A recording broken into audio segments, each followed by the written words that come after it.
আপনি জীবনে সফল হতে চাইলে এই কথাগুলো খুব মনোযোগ দিয়ে শুনুন। ১. আপনার মাসিক আয় যদি ১,০০,০০০ টাকা হয় তবে পরিবারের কাছে বলুন আপনি ৭০,০০০ আয় করেন আর বাইরের লোকদের কাছে বলুন ৪০,০০০। সবকিছু সবাইকে জানাতে হবে এমন কোনো নিয়ম নেই। এটা আপনার সততার অভাব নয়, বরং আপনার বুদ্ধিমত্তার পরিচায়ক হবে। ২.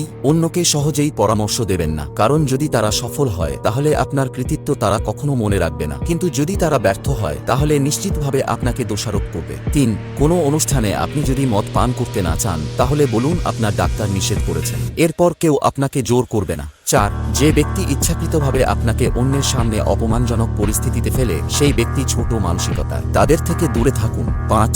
কারো সঙ্গে অতিরিক্ত ভালো ব্যবহার করবেন না, সময়ের সঙ্গে তারা আপনাকে হালকাভাবে নেওয়া শুরু করবে। ৬.